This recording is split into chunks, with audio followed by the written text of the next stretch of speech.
How's it going, everyone? Today I have a brand new Lorcana deck to show you guys, and today I have my take on the Amber Amethyst Hyper Aggro deck. Now, for those who are unfamiliar with this deck, it's basically being as aggressive as possible and trying to win the game as fast as possible. And with this deck, I have consistently seen results where if the opponent is unprepared, I can win the game as early as turn 5, which is absolutely incredible. And if we take a look at my deck list here, one, you can see my cost curve is very high towards 1 and 2s and 3s, and I have almost nothing in the 4, 5, and 6 range. If we take a look, we have a lot of options to play on turn 1. Lilo and Maleficent are obviously ideal, but Stitch and Pascal are great aggressive options. Then we have a ton of options going into turn 2. We can keep the pressure up with Pinocchio, we can protect our characters with Simba, we can bounce them back with Mim, we have LeFou as an alternative double quester, and then turn 3 we have Arthur, Madame Mim, turn 4 we have the Goat and the Rabbit, and then we can always shift out Stitch on turn 4 in order to quest for 3, which can be quite a big drop.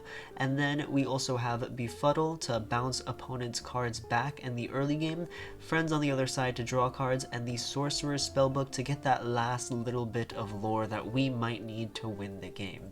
So without further ado, let's hop into some games and see how this deck performs. Alrighty, here we are in the first game against Amber Sapphire, which is an interesting color combination, not one you see a whole lot. Okay, so I'm actually pretty happy with my opening hand here. I might just keep everything, to be honest. I might throw back the Stitch just because we don't have the shift available, but besides that, I'm pretty happy because we can turn 1 Lilo, turn 2 Simba, and we have Befuddle and then Pascal and Maleficent to keep the aggro on, and we can always bounce back. So I think we're going to ink the Befuddle and play a Lilo, because we do have another Befuddle at our disposal. Yeah, so Amber Sapphire is an interesting color combination. It could be a princess deck, maybe an item deck, not too sure. Alright, they're going to play Stitch on turn 1. I am okay with that, and I think here the best play is actually going to be to Befuddle that Stitch. So we're going to do just that. We're going to send him back to their hand and quest with Lilo. So this way Lilo has free reign, free questing power. And then next turn we can prepare to play Simba and Maleficent, which would definitely be a great color combo. They're going to play Stitch and then a Popsicle. So yeah, it seems like some kind of item deck, which is very interesting.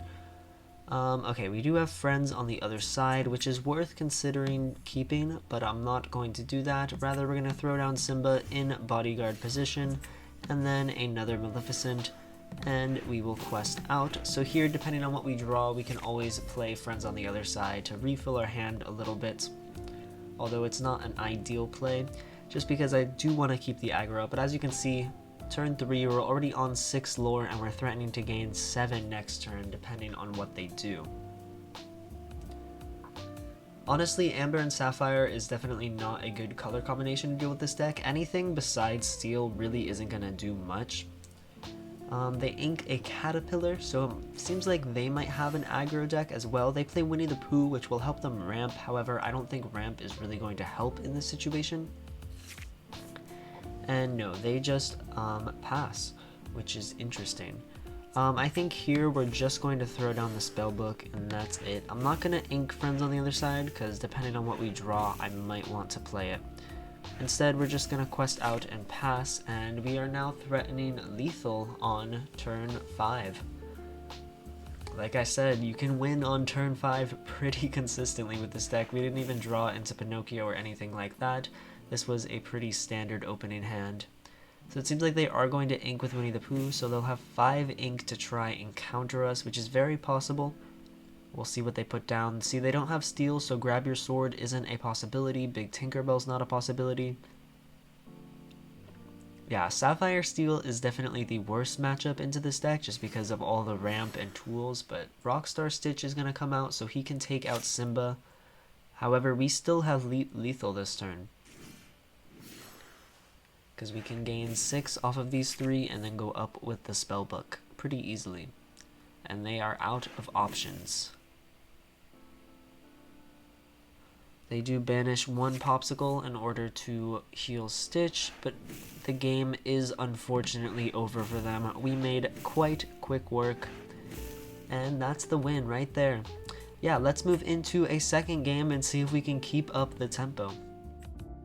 Alright, here we are in game 2 going against Sapphire Ruby, so probably a Popsicle item control deck. Those are pretty popular and common.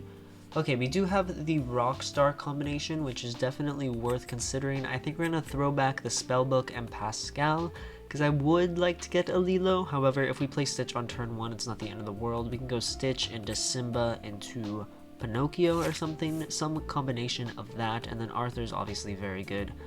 We are going first, so I think the best play here is to just ink Befuddle. I think everything else is pretty useful. So yeah, turn 1, we're going to play Stitch. I think turn 2, Simba, turn 3, Arthur, turn 4, Rockstar, something like that, and then we'll have the Pinocchio and Arthur combo to close out the game. Ruby and Sapphire doesn't tend to play a lot of characters, so we might actually get to turn 2 Pinocchio here.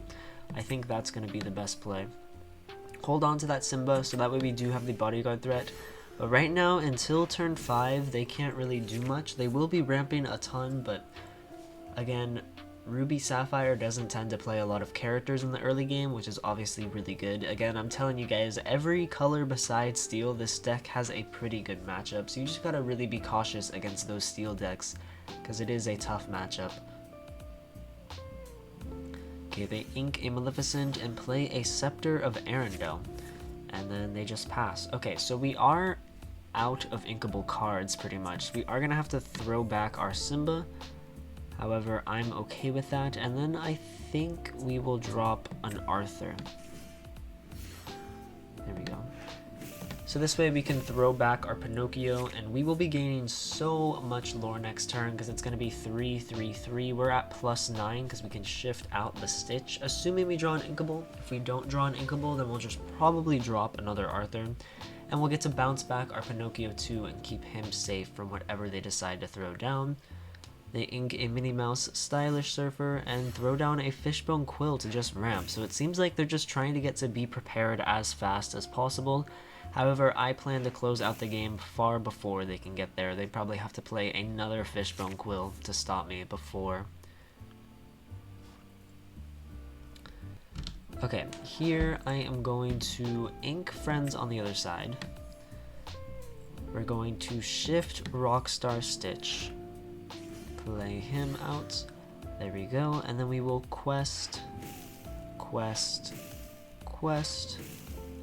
throw Pinocchio back to my hand. There we go. So we're up to 14 lore, and we are now threatening lethal. Because we can quest for 3 with Stitch, get up to 17, and then we can just play Pinocchio and then bounce him back with Arthur and get up to 20. So they could have Maui this turn, which is probably likely. Let me pass to my opponent. Oops. Yeah, so Maui could very well stop us from winning, but even if he does, they're going to need some pretty heavy removal. I'm talking Dragonfire, Lady Tremaines, all that stuff. They're going to have to try really hard to stop us. Fishbone Quill can get them up to 6, so no be prepared just quite yet. Looks like, yep, they're getting up to 6, so they could throw down Lady Tremaine here, or Launch. That's interesting. You normally don't see Launch a lot. I don't think I've ever seen that card played on Pixelborn actually, but you know, props to them. It's another removal card. So yeah, here I think we just throw down Pinocchio, quest with Arthur, bounce Pinocchio back to my hand, and then throw down Pinocchio again. So this way we're threatening lethal with both characters, so they are probably going to have to be prepared here, and then we'll just throw down another Pinocchio after be prepared, and hope they don't have Lady Tremaine and win the game. And here I am expecting Be Prepared to come out. However, they're pretty much out of steam. Okay, nope, they drop Hades instead, who's going to take out Pinocchio. We're still threatening lethal with just Arthur alone though. We'll see if they can stop it. Nope, they hit us with the well played, and 20-0, another complete shutout victory. Let's keep the train rolling, see if we can get another win. Alright, here we are in a mirror matchup against another Amber Amethyst deck. Probably an aggro deck. I mean, people normally don't run a lot of other things with the color. Okay, so I'm not actually too fond of this starting hand. I'm going to throw back 5 cards and just try and draw different stuff. I don't really want Snake in a mirror matchup, I don't think. Yeah, so here we go. I'm totally happy with this hand, and we go first, which is a huge advantage. So here we're going to throw down Lilo turn 1, and I'm fully prepared to befuddle whatever they play. If they play a Lilo, then I won't befuddle, but if they play Stitch, I will. Stitch or any other 1-drop besides Lilo and Maleficent, basically. They ink a Be Our Guest, then play a Maleficent of their own. I am totally okay with that. So yeah, next turn we'll probably befuddle their Simba or Snake, whatever comes out on turn 2, or Pinocchio. You know, there's options for my opponents. And they pass. I am going to hold on to a second befuddle because I think it's just such a good disruption card that I do kind of want to keep it on me. Because next turn if we draw an Inkable, we could play Stitch and then befuddle twice and then shift out Rockstar next turn. So yeah, they play another Maleficent actually. And it looks like they're just going to be racing me. I do want to save my befuddle for if they have a 2-drop. And they still haven't inked this turn, so they could play another 1-drop. We'll have to see what they decide to do.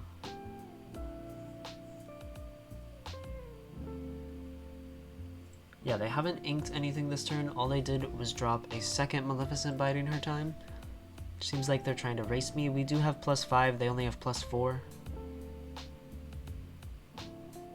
Let's see what our opponent does in this situation. Okay, so my opponent did just ink and drop a Stitch new dog, and I think befuddling the Stitch is probably the way to go here. Or we could drop an Arthur. My issue is that Stitch will be able to take out either Pinocchio or Maleficent pretty freely, so yeah, I think we ink befuddle, then we befuddle Stitch, then we drop our own Stitch, and then we quest with Lilo and Pinocchio, and we pass. So if we draw an Inkable next turn, we can drop a Rockstar. If not, we will drop an Arthur. So we're at 7, they're at 2. So they're going to befuddle our Pinocchio. I am okay with that. It's not the worst thing in the world. They're going to ink a Simba, and now they have 2. Probably play another Simba or a Pinocchio of their own. They're going to quest with both Maleficents, I think, get up to 6 lore, and drop a Madame Mim's Snake. Okay. I am okay with the Snake coming out.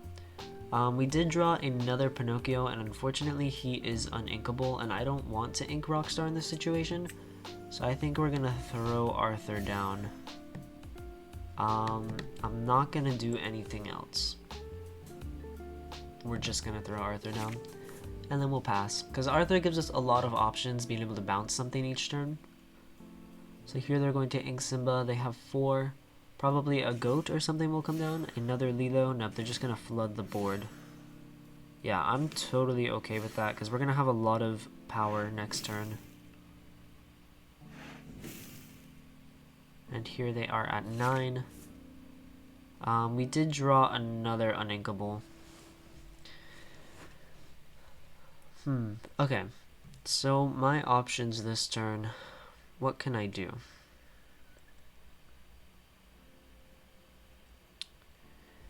They will get up to 17 next turn. If I quest out, I can get to 11. 11, 12, 13, 14, 15, 16. So we can threaten lethal on board by dropping Pinocchio. And I could always bounce Stitch back and then ink him. I think if we like took out their Maleficent with Stitch. Quest with Lilo, quest with Arthur, bounce back Stitch. Then we ink Stitch and drop another Pinocchio. Now they have to take out my board in order to keep the game going. Because we have +9 right here, so they have to take out both Arthur and Lilo. I was expecting the snake to take out that, and then if they quest out they will lose, but they do have a Stitch on board. They can shift out the Rockstar. They quest with Stitch and play a Rabbit, so looks like they've given us the win, unless they have Befuddle in their hand. Okay, nope, looks like they've just given us the win. So yeah, very close matchup. The mirror match, you do have to play it well and you just gotta draw the right aggressive cards, but it can definitely be tricky at times, but we managed to pull through. Again, let's keep the steamroll going, see if we can get a 100% win rate for this video. Alrighty, here we are in a Ruby Steel matchup. So this is a deck that probably loves combat, which is going to be hard for us because we hate combat. We want our opponent to ignore us. Now I am going to keep Arthur, which is risky because we could draw a lot of uninkables here. I'm going to throw back 4 cards. Okay, we drew a goat. Spellbook is not a good draw. There's only 2 in the deck. It's really just a late game finisher. You don't really want it a ton. But here we can ink LeFou, play Lilo, and then we can drop Simba. We can ink the goat if we have to. We have Pinocchio if they don't play a character turn 1. We have options. We just really want to hope that Captain Hook doesn't come out. He's kind of like the best against this deck. Same thing with Prince Eric. Again, Steel is really just the way to counter our deck.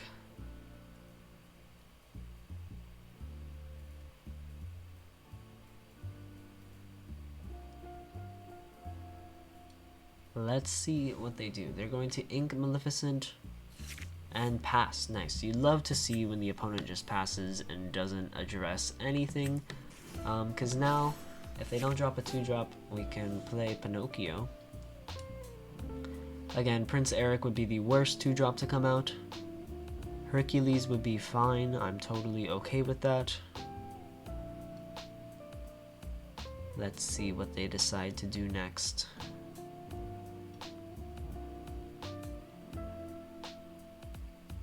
They're going to ink a Maui and play. They could have Fire the Cannons or something. Nope, they just pass again. So we're going to ink another LeFou. Thanks, LeFou, for being... He's basically just an ink card, I have found most of the time. We can drop Lilo into Pinocchio. This is the pretty much ideal curve to be as aggressive as possible. So we are in good shape, because next turn I could ink a goat. I can always play Simba to have another bodyguard. Okay, Scar Fiery Usurper is not a card you see a lot. Very interesting, and neither is Baloo for Love and Bear. Okay. So yeah, here in this situation, I think we ink Goat. And we're gonna play Protective Cub. Have him bodyguard, so he's basically just gonna eat Baloo's attack, and then Baloo's gonna kill. He'll survive, but it gives us 1 turn to stall out. So Simba's basically, we spent 2 ink to get 5 lore for free because it's protecting these characters. Now they could have rush characters as well. There is the small Queen of Hearts. Maui can come out next turn. So Baloo does take out our Simba, and now we could see if they have a rush character. Okay, no, they have Mulan. Mulan does have rush. Okay. Yeah, so this is a rough spot for us indeed. We do have the Arthurs though, and this is going to be our saving grace. We're going to have to pull off some bounce tricks here for sure. So I think first we drop an Arthur and then we just pass. So next turn we can gain 5 lore and drop another Arthur who will set us up to gain a lot more points next turn as well.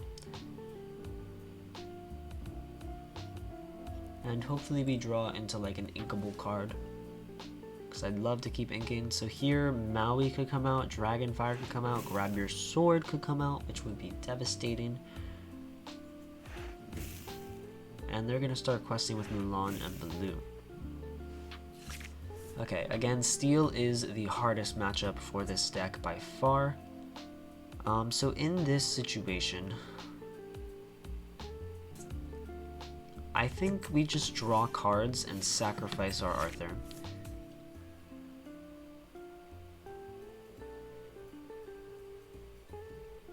Yeah, so we can bounce back the goat. Gotta love the goat. Draw another card. It's a snake. Unfortunately, the snake won't be able to save our Arthur. I think I am gonna ink the snake and play Pascal. Alright, so next turn we are gonna have a lot of options. I think inking or playing an Arthur is definitely something that needs to be done. They can drop Big Tank here, which would suck because it's just gonna wipe our board out. Alright, we do have the advantage of being 6 lore ahead right now, but that's gonna start to dwindle now that Tinkerbell Giant Fairy is on board. So yeah, in this situation we need to drop an Arthur. We need to ink a Fox and play another Arthur. We just need to keep the aggro up and try and end the game. Because if we can draw a 1-drop and both of these Arthurs can quest for 3, and then we can return one back to our hand, then we'll be at 16, and I'll feel comfortable about my ability to close this game out. Assuming they don't have Pick a Fight or another Grab Your Swords and another big Tinkerbell, we just need to hope they don't have removal, is pretty much what we're hoping for here. Again, Ruby Steel are the 2 colors to counter this deck, so if we can win this matchup, that would be very impressive. Let the Storm Rage on is going to deal 2 damage to Arthur. They get to draw a card, and they could drop a Big Tank here, which would kill Arthur. They drop Weight Set, which is certainly an interesting card, and sort of explains why they have Mulan and Baloo and Scar Fiery Usurper in their deck. But no, it looks like they're just going to quest out with Tinkerbell and Baloo. Alright, and we did draw Pascal. So I think here the play is to drop this Pascal, quest with Arthur, bounce Pascal back, quest with Arthur, bounce Arthur back, play the rabbit, because Tinkerbell's gonna kill Arthur, and then she can deal 2 damage to a chosen character, which isn't exactly what I want. However, I do want lethal on board, so we're gonna drop that. Befuddle isn't really gonna be useful for us here, because we can't return Arthur, he costs 3. I don't know, dropping Pascal is kind of just a death wish in this situation, unfortunately, so I think inking Befuddle is going to be the best thing to do, because having 7 next turn so I can drop all 3 of these cards is going to be my most useful play, I think. And we won't quest with Rabbit, we'll just be setting up lethal. We need to hope they don't draw super big removal, like Be Prepared. So yeah, Mulan, if she rushes into Arthur, that would actually be really good, because then it won't deal 2 damage to our Rabbit. Yeah, so that is really good for us, actually. Even though they are going to be getting up to 11 points, I think we'll have enough to set up the win. Okay, they are going to use Smash on the Rabbit. But again, we should have enough with this board state right here to set up the win.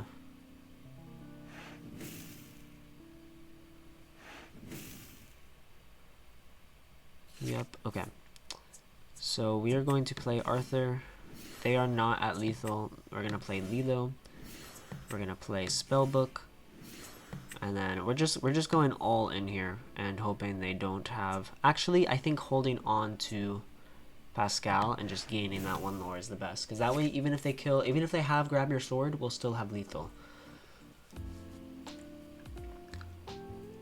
With Arthur. Arthur in 1 character is lethal.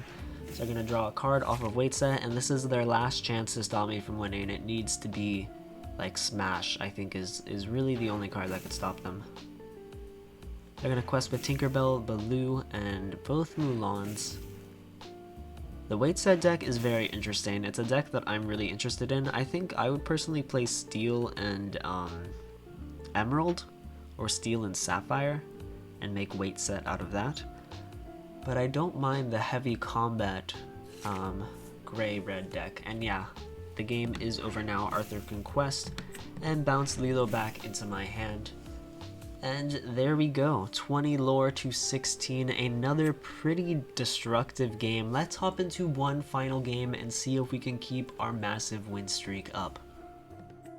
Alrighty, here we are in our final matchup going against Amber Ruby, definitely a strong deck in the meta. That's probably a Mufasa deck, and one that also kind of relies on being aggro, a little bit of a more aggressive deck. We're going to throw back Merlin, LeFou, and Stitch. I am going to keep the Pascal because we can always ink him if we need.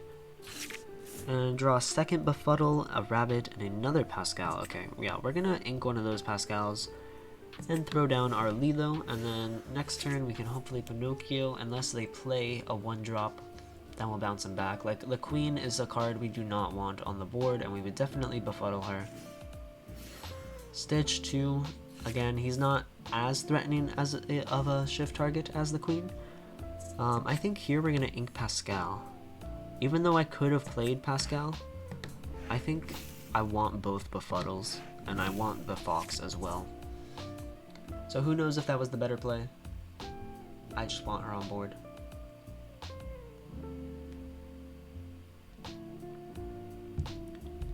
And then here they can play a 2-drop. They play Lantern. Okay, yeah, that's totally fine with me. And then Stitch is going to come back down. So here we could actually Befuddle the Lantern, which would be kind of funny. But I think the better play is going to be to ink the Fox. As much as it pains me, I think the Goat is going to be more valuable. Play Lilo, Pinocchio, and then Fuddle Stitch, so that way they can't shift him out next turn. And then we'll pass. So next turn, if we draw an Inkable, we could play Goat. If not, if we draw like an Arthur or something, we can always just play them. And they can play a 4-cost character now, so we could see Rapunzel come down. I don't know, there's nothing super threatening on turn 4 for this Amber Ruby deck. Mufasa is a threat, but I won't be trying to kill him, so hopefully his ability takes a couple turns to go off. If he's only attacking 1/1s, you know, it's going to take a while.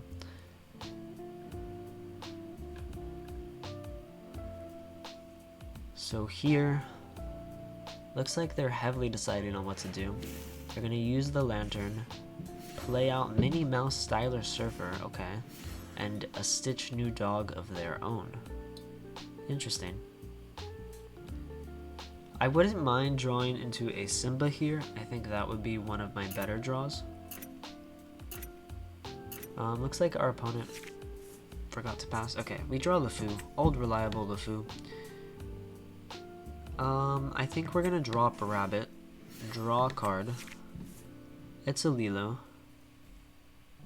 Can we afford to lose both Lilo and Pinocchio here is sort of the question I'm having right now. Because we could get up to 9 lore, but then we'd have almost no tools. So I think we're going to pass until I have a way to bounce one of them back to my hand.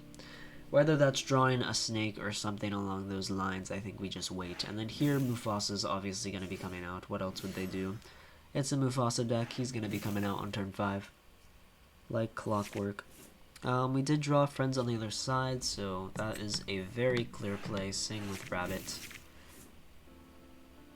And then here, I think we actually ink Stitch, play Lilo, and play Goat. So we're just gonna go wide. This deck normally doesn't run Be Prepared or any removal besides Lady Tremaine, so we're just gonna go wide. Our Rabbit will almost certainly die, and I'm totally okay with that. They're going to play a second Mufasa. Okay. And we'll see if they start questing. So we're at +9. Honestly, we could just win the game in one fell swoop because 2, 3, 4, 5, 6, 7, 8, 9 got us up to 14, 15, 16. And we could throw down a Rockstar. That would be fun. I think we only quest with Rabbit here.